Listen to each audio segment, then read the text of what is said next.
Tom Townsend lives on a 36-acre spread near Rusk in Cherokee County. He and his wife Jan raised miniature cattle and horses. After he got out of the Army, the Army wasn't any fun because it was the Army, but the tanks were fun. He was a successful writer of children's books. Which is probably never going to win a Pulitzer, but I think it's kind of funny. Anyway, I hope. Oh, and he has a toy collection.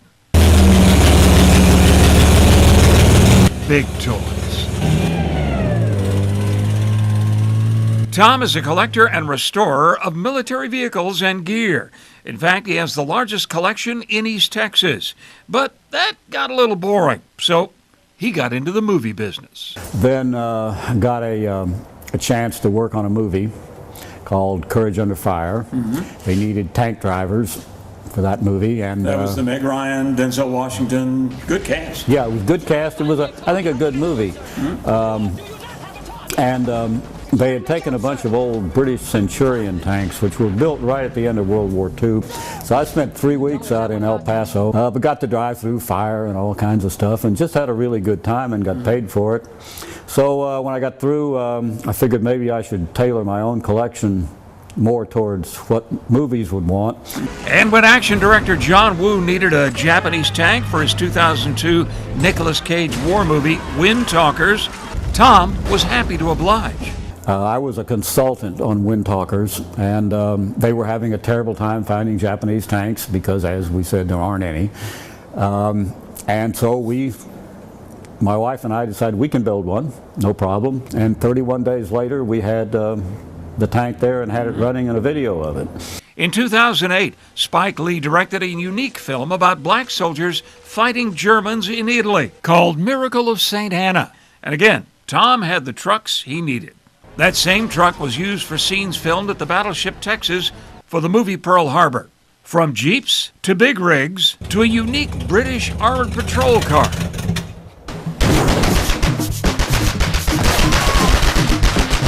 To a fun-looking armed dune buggy used in the film Universal Soldier, Tom has the gear, and much of it isn't what it seems. I saw that on the wall and I thought, wow, an M1 Garand. And then I found out, what? All rubber. And they broke it right here. Yeah, we did that in Miracle St. Anne. Yeah, when you're giving it to a guy who's making $50 a day, you know, to do all sorts of terrible things with, you don't want to give them something too awful good. These are de-wadded guns, or they're totally fake guns, which are converted to fire propane and oxygen. So what you've got a compression chamber inside with a spark plug in it. You've got 2 lines that feed propane and oxygen into that chamber that make it fire.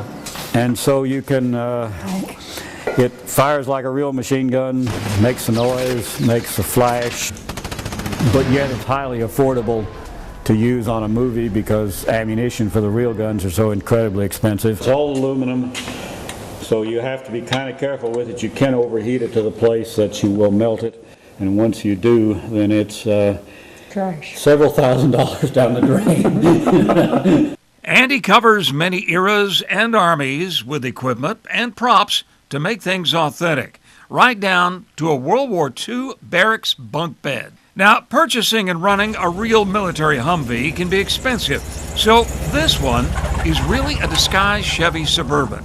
And Tom's always on the lookout for something new and unique. I believe this to be a 1911 Whites, of which quite a few of those went to France.